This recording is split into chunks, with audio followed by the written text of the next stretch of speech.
বিসমিল্লাহির রহমানির রহিম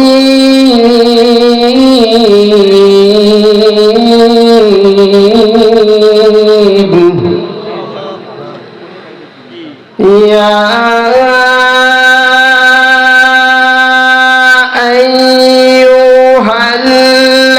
আইয়ুহাল্লাযীনা আমানু ইত্তাকুল্লাহা ওয়া কুনু মা'আস সাদিকিন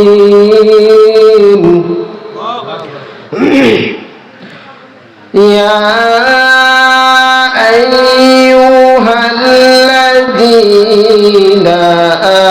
আমানু ইত্তাকুল্লাহা ওয়া কুনু মা'আস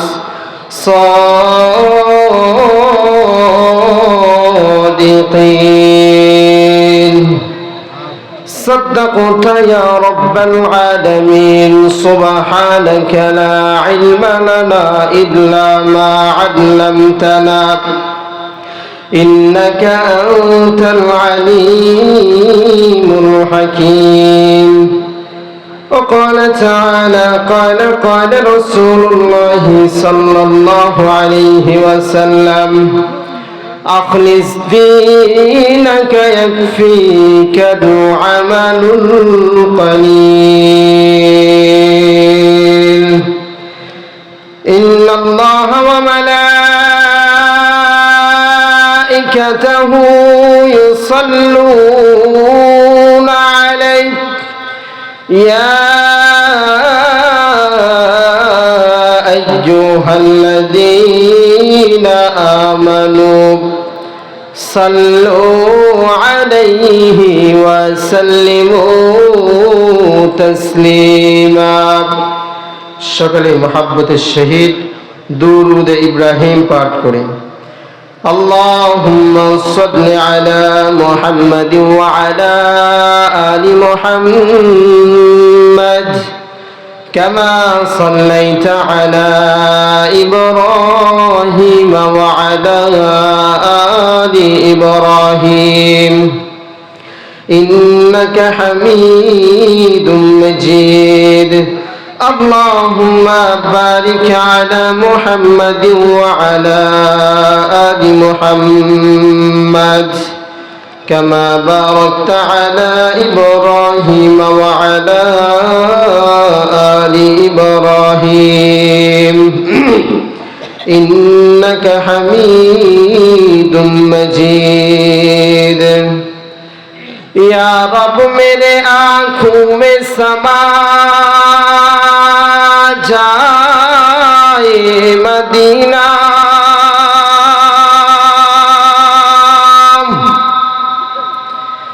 या रब मेरे आँखों में समा जाए मदीना मुद्दत से मेरे दिल में तमन्ना है मदीना मैं दूर हो मजबूर हो आए सैयद आलम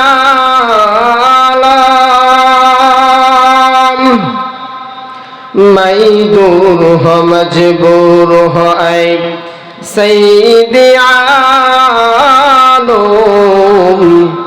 दीदार दिखा दे नहीं आवाज सुना दो ला इलाहा मोहब्बत शहीद जवान खुले जिकिर करी ला इलाहा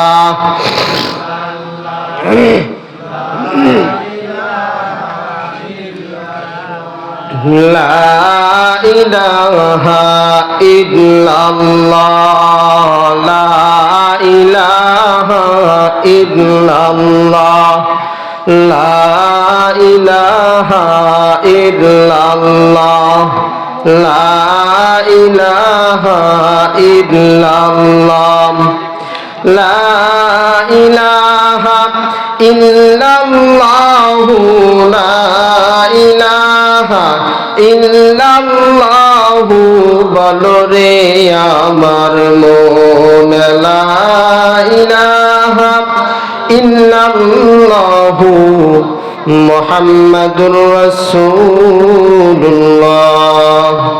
সাল্লাল্লাহু আলাইহি ওয়াসাল্লাম। মুসলমান বাবাজি আমার ভাইরা আমার, গভীর মনোযোগ দিয়ে শুনবেন রে বাবা, দিল থেকে কথাগুলি বলছি, দিনের কান্না লাগায় কথাগুলি শুনবেন। আল্লাহর একজন বান্দা, তার ঘটনা দিয়ে আমি আলোচনা শেষের দিকে নিয়ে যাব। মুসলমান বাবাজি আমার, দিন থেকে কথাগুলি বলছি, মনের কান্না লাগায় শুনবেন। বনি ইসরায়েলের এক সাহাবী, বনি ইসরায়েলের এক আল্লাহর বান্দা 99টা মানুষকে হত্যা করলো। দেখেন, তওবা করলে কোন সময় তওবা আল্লাহ কবুল করবে, কোন সময় আল্লাহর দরবারে দোয়া কবুল হয়ে যাবে এটা আমি আপনি জানি না। কোন সময় আল্লাহর দরবারে দোয়া কবুল হয়ে যাবে এটা আমি আপনি জানি না। এই ঘটনার থেকে বুঝিয়ে নিবেন রে ভাই। বনি ইসরায়েলের ওই আল্লাহর বান্দা 99 জন মানুষ খুন করেছে। 99টা মানুষকে যখন খুন করলেন, খুন করার পরে তার দিলের মধ্যে শোষণা জেগে গেল, তার দিলের মধ্যে আল্লাহর ভয় ঢুকে গেল। ওই আল্লাহর বান্দা, আল্লাহর ভয় যখন ওই বান্দার কলবের মধ্যে ঢুকে গেল, ওই আল্লাহর বান্দা চলে গেল, এলাকাবাসীকে ডাক দিয়ে বলল, ও এলাকাবাসীরা রে আমার, তোমরা ভালো করিয়া শোনো, আমি বনি ইসরায়েলের বান্দা, আমি 99 জন মানুষকে খুন করেছি। তোমরা তো আমার সম্পর্কে জানো, আমাকে দেখলে তোমরা ভয়ে আমার সামনে আসতে চাও না, আমাকে দেখে তোমরা সকলেই ভয় করো। ও বান্দা শুনে রাখো, মহল্লাবাসী শুনে রাখো, আমার দিলের মধ্যে আল্লাহর ভয় ঢুকে গেছে। আমি তওবা করতে চাই, আমি আল্লাহর দরবারে তওবা করতে চাই। আমাকে তোমরা এমন একটা ব্যক্তির খবর দিয়ে দাও, এমন একটা ব্যক্তির খবর দিয়ে দাও, তার কাছে গেলে যেন আমি তার হাতটা ধরে, তাকে ধরে যেন আমি তওবা করতে পারি, এমন একটা সংবাদ আমাকে দিয়ে দাও। মহল্লাবাসী ডাক দিয়ে বলে, ভাই অমুক এলাকায় চলিয়া যাও, অমুক এলাকায় চলিয়া যাও, ওইখানে একটা খ্রিস্টান পাদ্রী আছে, ওইখানে গেলে হয়তো তোমাকে একটা পথ বাতলায় দিতে পারে, তোমাকে একটা রাস্তা দেখায় দিতে পারে। এবার বনি ইসরায়েলের ওই আল্লাহর বান্দা চলে গেল। যাওয়ার পরে ওই খ্রিস্টান পাদ্রীকে ডাক দিয়ে বলতেছে, খ্রিস্টান পাদ্রী ভাই, আমি বনি ইসরায়েলের এক আল্লাহর বান্দা, আমি 99 জন মানুষকে হত্যা করে ফেলেছি। এখন আমার কলবের মধ্যে আল্লাহর ভয় ঢুকে গেছে, আমার কলবের মধ্যে মওলার ভয় ঢুকে গেছে। আমাকে এমন একটা পথ বাতলায় দাও, যে পথে অনুসরণ করে যেন আমি আল্লাহর কাছে মাপ চাইতে পারি, যেন আমি জান্নাত পাইতে পারি, এমন একটা পথ তুমি আমাকে দেখা দাও। এইবার ওই খ্রিস্টান পাদ্রী ডাক দিয়ে বলে, না, তুমি এমন গুনাহ করেছো, তোমাকে কোনো পথ বাতলায় দেওয়া যাবে না, তোমার রাস্তা কোনো দিকেই হবে না, কারণ তুমি 99 জন মানুষকে হত্যা করেছো, তোমাকে আমি কোনো রাস্তা দেখাইতে পারবো না, আল্লাহ তোমাকে ক্ষমা করবে না। খ্রিস্টান পাদ্রী যখন এইভাবে লোকটাকে বলে দিল, বনি ইসরায়েলের ওই বান্দাকে যখন এইভাবে বলে দিল, বনি ইসরায়েলের ওই বান্দার শরীরের মধ্যে আগুন জ্বালিয়ে গেল। আমাকে আল্লাহ কবুল করবে না, আমাকে আল্লাহ কবুল করবে না, আমাকে আল্লাহ ক্ষমা করবে না, তাহলে তোমাকে দুনিয়াতে বেঁচে রেখে আল্লাহ নাই, আমি তোমাকে দিয়া 100টা মানুষ সেঞ্চুরি খুন করে ফেলবো। ওই খ্রিস্টান পাদ্রীকে কি বললো, যে আমি যেহেতু ক্ষমা পাবো না, তাহলে তোমাকেও দুনিয়া থেকে বিদায় নিয়ে দেব। তাহলে কয়জন হইল? আগে ছিল 99, পরে হইল কয়জন? একজন। সেঞ্চুরি হয়েছে না হয় নাই? সেঞ্চুরি হয়েছে না? সেঞ্চুরি হয়ে গেছে। এইবার মনে ইচ্ছে আল্লাহর বান্দা রওনা দিয়ে দিল, আবার এলাকার মধ্যে যায়। এলাকাবাসীকে ডাক দিয়ে বলে, ও এলাকাবাসী শোনো দিয়া মন, আমাকে তোমরা যার কাছে পাঠিয়েছিলে সে তো আমাকে কোনো সমাধান দিতে পারে নাই, সে তো আমাকে কোনো সমাধান দিতে পারে নাই। আমাকে এমন একটা লোকের খবর দিয়া দাও, আমি যেন ওই লোকটার কাছে গিয়ে হেদায়েত পাইতে পারি, আমাকে যেন মাওলার আশিকের রাস্তা দেখায় দিতে পারে, আমাকে যেন তওবা করার রাস্তা দেখায় দিতে পারে।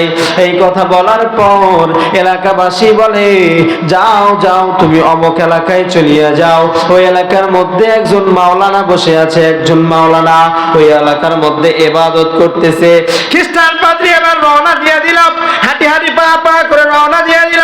যাওয়ার পর এইবার আলেম সাহেবকে ডাক দিয়ে বলে, ও হুজুর, আমি বনি ইসরাইলের আল্লাহর বান্দা, আমি 99টা খুন করেছি, একজন পাদ্রীকে দিয়ে আমি সেঞ্চুরি পার করে ফেলেছি। হুজুর, আমাকে এমন একটা রাস্তা দেখায় দেন, আমাকে এমন একটা রাস্তা দেখায় দেন। এই কথা বলার পর আমার কলবের ভিতরে আল্লাহর ভয় ঢুকে গেছে। ও হুজুর, আমাকে এমন একটা রাস্তা দেখা দেন যেন আমি তওবা করে মুসলমান হয়ে যাইতে পারি, তওবা করে যেন আল্লাহর জান্নাত পাইতে পারি। এইভাবে যখন হুজুরকে ডাক দিয়ে বললেন, এইবার হুজুর ডাক দিয়ে বলে, বনি ইসরাইলের সাহাবী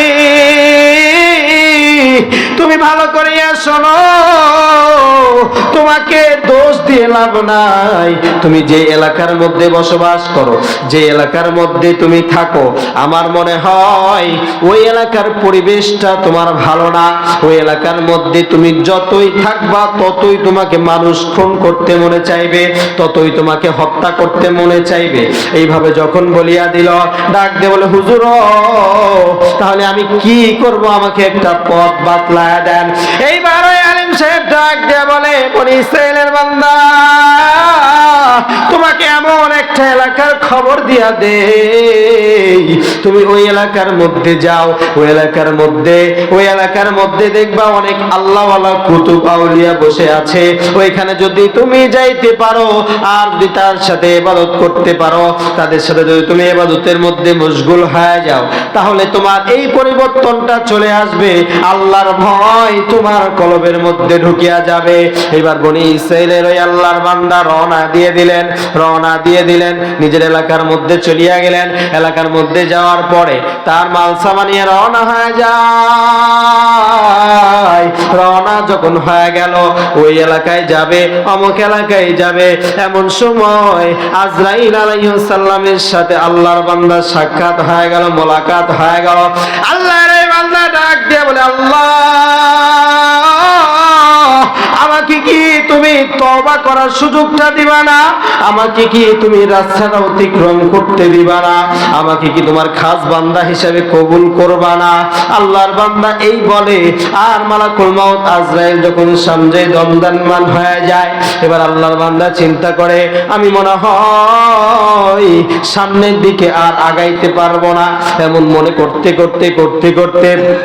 হঠাৎ যখন মালাকুল মাউত আজরাইল তার জানটা খপ করে বাইর করে নিয়ে যখন মালাকুল মাউত যখন চলে গেলেন, সঙ্গে সঙ্গে আল্লাহ রাব্বুল আলামিন 2টা দল ফেরেশতা পাঠাইলেন। বলেন কয় দল? 2টা দল ফেরেশতা আল্লাহ রাব্বুল আলামিন জমিনে অবতরণ করে দিলেন। এক দল ফেরেশতা হলো আযাবের ফেরেশতা, আর এক দল ফেরেশতা হলো রহমতের ফেরেশতা। 2 দল ফেরেশতা আল্লাহ দুনিয়ার জমিনে নামায় দিলেন। ফেরেশতারা যখন জমিনের মধ্যে নেমে গেল, মানুষ কয়জন? একজন। দল নামছে কয়টা? 2টা। বুঝতেছেন আপনারা? বুঝতেছেন? হ্যাঁ, ভালো করে বুঝছেন। আমি কিন্তু পরে আপনাদেরকে জিজ্ঞেস করবো এই ঘটনার থেকে আপনারা কি বুঝলেন। পারবেন তো উত্তর দিতে? এইবার যখন 2 দল ফেরেশতা জমিনে নাইমা গেলেন, নাইমা যাওয়ার পরে বান্দাকে নিয়ে কারাকারি করতেছে। আযাবের ফেরেশতাকে বলে, এই বান্দা 100টা খুন করেছে, এই বান্দাকে জান্নাতে নিয়ে যাওয়া যাবে না। ও রহমতের ফেরেশতারা, তুমি তাকে ছাড়িয়ে দাও, আমাদের হাতে সুপর্দ করে দাও। রহমতের ফেরেশতারা বলে, না না, ও আযাবের ফেরেশতারা, লক্ষ্য করে দেখো, নজর করে দেখো, এই বান্দা কোন দিকে হাঁটতেছে, যেই দিকে যাইতেছে ওই দিকে একটু লক্ষ্য করে দেখো।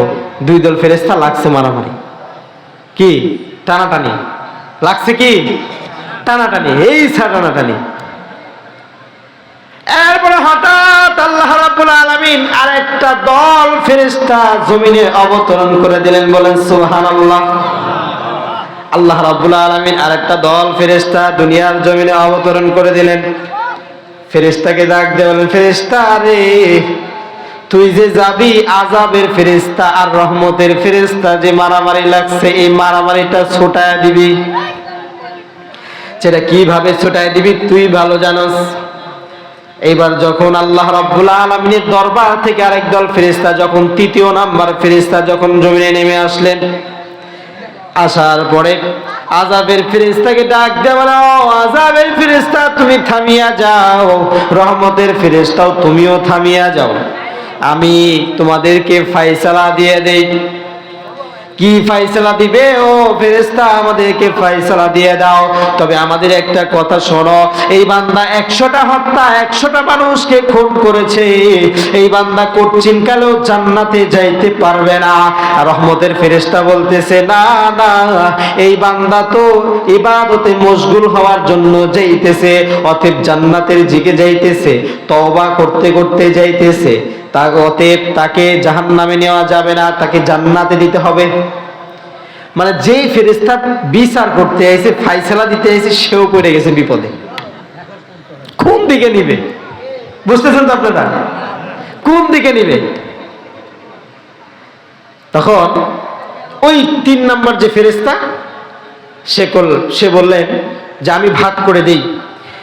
এই বান্দা যেই মহল্লা থেকে রওনা দিছে, এইখান থেকে মনে করেন আহমেদপুর যাবে, উদাহরণস্বরূপ আপনাদেরকে বুঝাইতেছি, এইখান থেকে আহমেদপুর যাবে, যাইতে যাইতে মনে করেন যে কান্দাইল কবরস্থানের যে গেটটা আছে, যেদিকে কবরস্থানে যায়, এই পর্যন্ত যায়, কিংবা বালিয়া ব্রিজের ওই পাশে যায় মারা গেছে, তাহলে এদিক দিয়ে বেশি গেছে, ওই দিক দিয়া কম, আবার এদিক দিয়া বেশি, ওই দিক দিয়া কম, আবার ওই দিক দিয়ে বেশি, এই দিক দিয়া কম। এবার ফেরেশতা ডাক দেয়া বলে, ফেরেশতারা এখন মাপযোগ হবে। এই বান্দা নিজের এলাকা ছাড়িয়া কত দূর গেছে রহমতের এলাকার দিকে, এইটা আমাদেরকে দেখতে হবে। যদি এই বান্দা ওই দরবার, ওই ইবাদতের এলাকায় যদি বেশি যায় থাকে, তাহলে আমি যা ফয়সালা দেব তাই হয়ে যাবে। একটা ফয়সালার মধ্যে তো তারা আইছে। এইবার ফেরেশতা নজর করে দেখলেন যে এই আল্লাহর বান্দা যখন মাটিতে পড়িয়া গিয়েছে, মাটিতে পড়িয়া যাওয়ার পর তিনি তার এই মাটিতে জমিনে শুয়ে যাওয়ার পরে তিনি তার শরীরটা দিয়ে রহমতের এলাকা, ইবাদতের এলাকার দিকে হাসর খাইতেছে, যাওয়ার চেষ্টা করতেছে। মাপযোগ করে দেখা গেল এই বান্দা ইবাদত যে এলাকার মধ্যে ইবাদত হয়, যে এলাকার মধ্যে ইবাদত হয়, ওই এলাকার মধ্যে বেশি চলে গেছে। এইবার ফেরেশতা ডাক দিয়ে বলে, ও আযাবের ফেরেশতারা রে, এই বান্দাকে আযাবের মধ্যে নিয়ে যাওয়া যাবে না, এই বান্দাকে জান্নাতের মধ্যে নিয়ে যাওয়া হবে। কি বুঝলেন? কে বুঝাইতে চাইলাম রে মানুষ? আল্লাহ রাব্বুল আলামিনের প্রকৃত মুমিন বান্দা মালাকুল মাউত সামনে দণ্ডায়মান হয়ে গেছে, এমন তো অবস্থায় আল্লাহর বান্দা সামনের দিকে যায়। যখন মালাকুল মাউত আজরাইল সামনে দণ্ডায়মান হয়ে গেল, তখন আল্লাহকে ডাক দিয়ে বলে, আল্লাহ,